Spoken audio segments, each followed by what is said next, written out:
Well, good morning. Good morning. The Westside Green Sanctuary Committee wants to thank you for being here on this beautiful morning. It's cloudy out there now, but they tell us it's going to for sure be sunny this afternoon. I think a bunch of folks are out there enjoying it right now. The topic this morning is sustainability. I've read that sustainability is kind of like teenage sex. Everybody says they're doing it. Very few actually are doing it. Those that are doing it aren't doing it very well. Of course, that very well part doesn't apply to you folks, right? When looked at suggested sustainability as a topic, my first thought was that I'd be preaching to the choir. Then I learned the choir wasn't going to be here today. But you guys are here, so you're just going to have to do. I know that most of us take our environment very seriously and are engaged in trying to make a more sustainable community and world. But I also know that I have lots of trouble.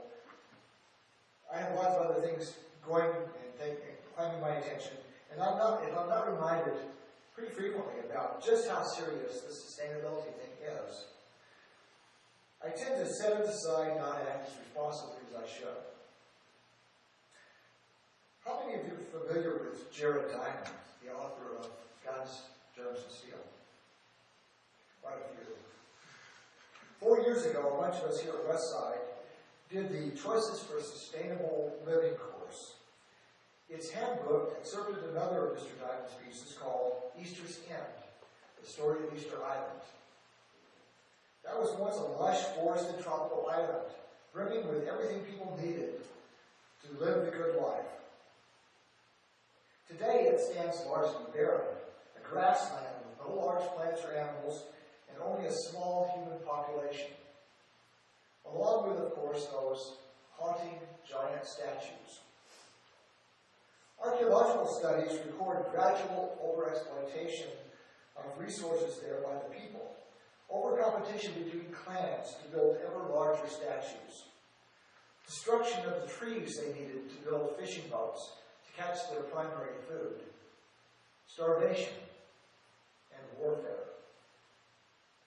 Mr. Diamond writes, and I quote, "By now the meaning of Easter Island for us should be chillingly obvious. Easter Island is earth writ small. Today, again, a rising population confronts shrinking resources. If we continue to follow our present course, we shall have exhausted the world's major fisheries, tropical rainforests, fossil fuels, and much of our soil by the time my sons reach my current age." Unquote. Most of us are busy, earning a living, spending time with family and friends, doing the things we all do every day to live our lives. And there's only so much time, right? On the other hand, most reputable climate and environmental scientists are sounding the alarm that we're accelerating towards a locus which may well exterminate much of life as it now exists on Earth. Like a cancer, it's lurking quietly around us, largely shielded by our own willful ignorance, metastasizing to where it may surpass our ability to effect a cure. It wouldn't be the first mass extinction on Earth. There have been several. But it would probably be the first caused by the dominant life form, in which that dominant life form could have prevented, but chose not to. Sustainability has many definitions. It's the end result of actions in a number of areas to counteract the malign forces threatening our very existence. Wikipedia provides a good definition, which jives pretty well with one from our UU Ministry for Earth. Quote, "For humans, sustainability is the potential for long-term maintenance of well-being, which has environmental, economic, and social dimensions." Many of the definitions of sustainability include those three aspects: environmental, economic, and social, often referred to as its three pillars. You'll note that these three pillars encompass not just our seventh principle, but all seven of our principles. Sustainability is a complex and many-faceted subject. It encompasses population, shelter, food, energy, water, air, health, plants and animals, transportation, recreation, economic enterprise, creativity, and more. All are interrelated. Our society is developed on the back of the energy sources we've exploited. Like riding an elephant, we fear the consequences of letting go. The vast majority of the world's energy comes from non-renewable fossil fuels. These provide not only energy, but a huge array of products, such as chemicals, medicines, plastics, foods, and construction materials. Fossil fuels are particularly useful because their energy ratio to weight and volume is relatively high. You can get quite a bit of energy from a relatively small amount of material. Over time, we've learned, well, somebody's learned, how to play around with the molecules to make them do all sorts of things and make all sorts of products. What we haven't learned very well is how to deal with the waste products they generate. Coal is the oldest and most used of the fossil fuels, especially for generating electricity. How much coal would you think it takes to power one 100-watt light bulb for a year? Well, at an above average 40% efficiency, it takes 720 pounds. 720 pounds of coal to power one light bulb for 1 year. Does that surprise you? Because it did me. Oh, and with all this stuff I'm throwing at you this morning, did I happen to mention that there will be a little quiz at the end of this reflection? I think I forgot that. That's probably why I didn't remember teaching. In 1999, world carbon dioxide emissions from coal, greenhouse gas, were at 8,666,000,000 tons.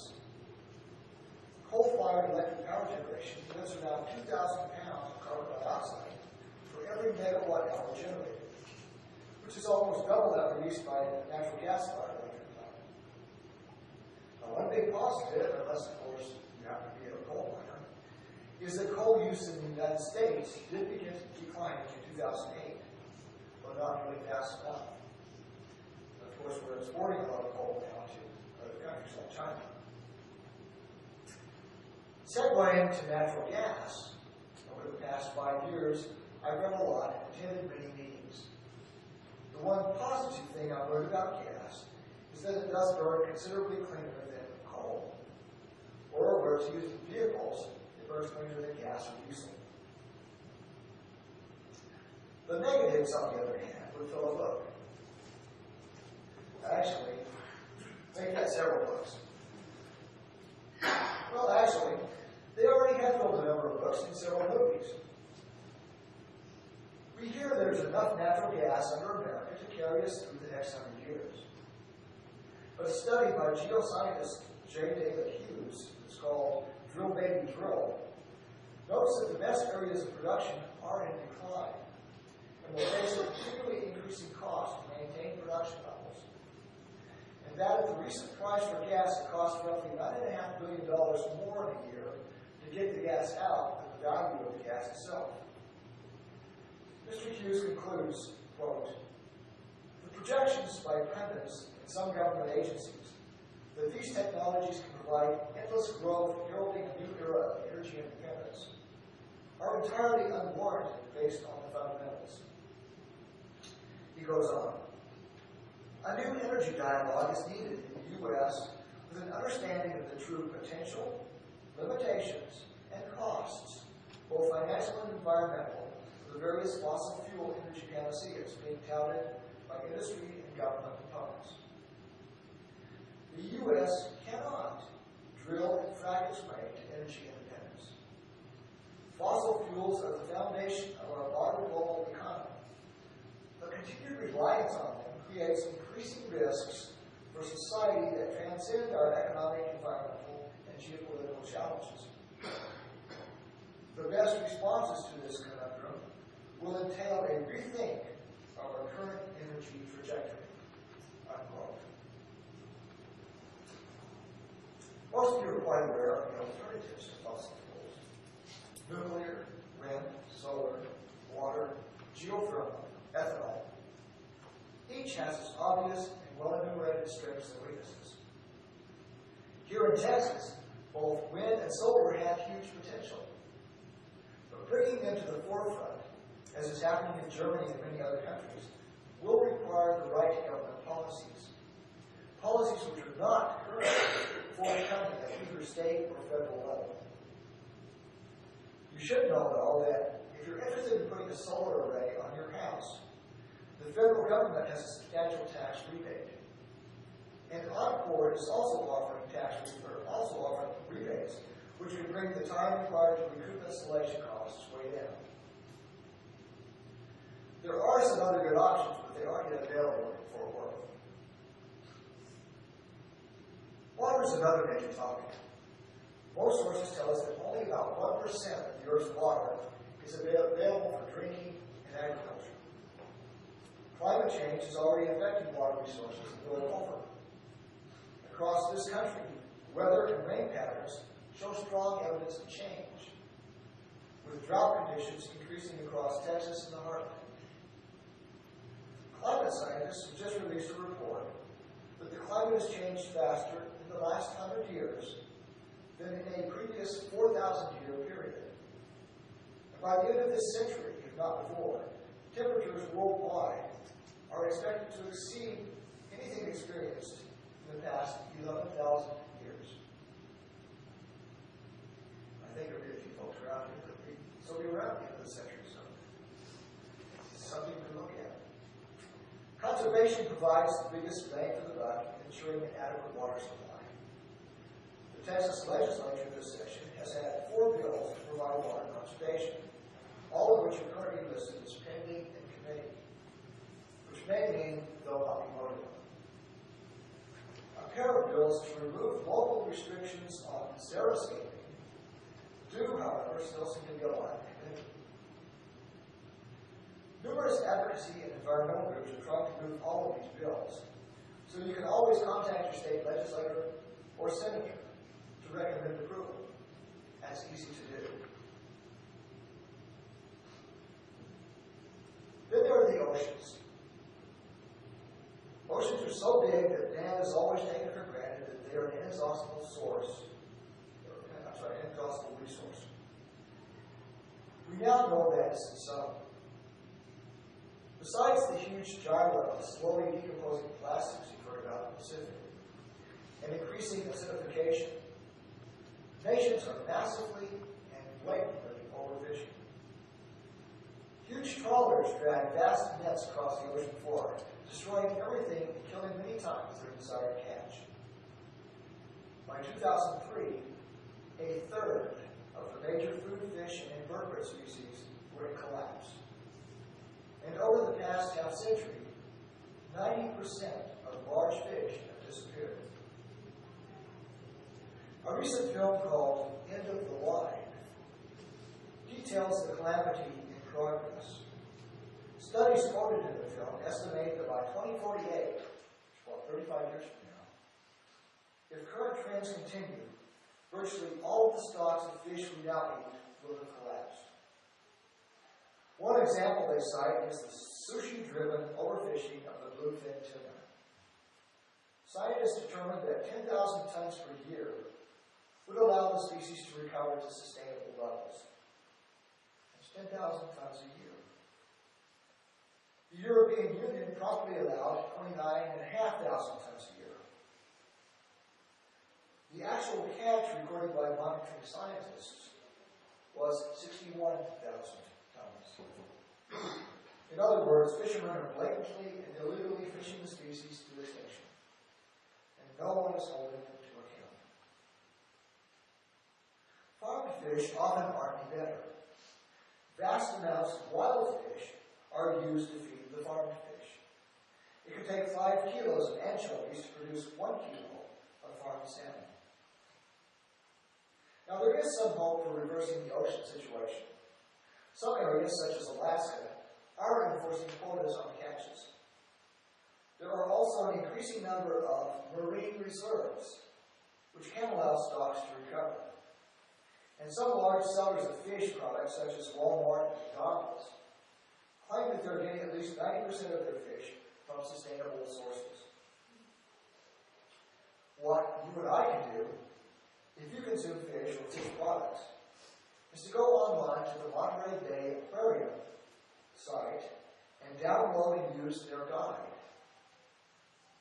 Ask restaurants what fish they're serving and let them know when they transgress. And do your best to purchase from a source that's truthful about what you are actually buying. In preparing this reflection, I've run into some thinking on sustainability that's new to me. I'm just beginning to digest some of these concepts. Perhaps the ideas I run across can provoke some thought and discussion, and maybe together we can begin to effectively deal with our sustainability problems. My searches took me to a site called thwink.org. That's spelled T-H-W-I-N-K. Thwink. There are some moderately dense papers on the site dealing with all three pillars of sustainability: environmental, economic, and social, plus quite a bit more. The site quotes from Thoreau's Walden. There are 1,000 hacking at the branches of evil to one who is striking at the root. They contend that for 40 years, environmentalists have been attacking intermediate problems, but have not used the correct analysis tools to drill down, locate, and deal with root problems. They detail a resistance to change feedback loop. The resistance to change feedback loop of powerful, wealthy, entrenched interests, primarily large corporations. As Russell noted last week, the book, The Merchants of Doubt, deals at length with forces deliberately sowing doubt about climate change and other environmental issues, just as they did in the past about tobacco. As environmental forces grow, they cause the change resistance loop to strengthen proportionally, halting any possibility of a solution to the sustainability problem. Unless activists for sustainability find the route that enables that change resistance loop, along with sufficiently powerful lever to weaken or reactivate it, pro-sustainability forces will struggle to go anywhere. I believe their concept is worth further consideration. If any of you would be interested in taking a look at the site and perhaps getting together to discuss those ideas, I think that'd be a very worthwhile undertaking. Again, that's thwink.org. Well, I haven't touched on transportation or a host of other topics important to sustainability. I hope, though, that I've provided some material for thought and a few useful ideas maybe for moving towards a sustainable world in line with our 7 principles. As we rise to sing our closing hymn, number 163, For the Earth Forever Turning, we'll sing.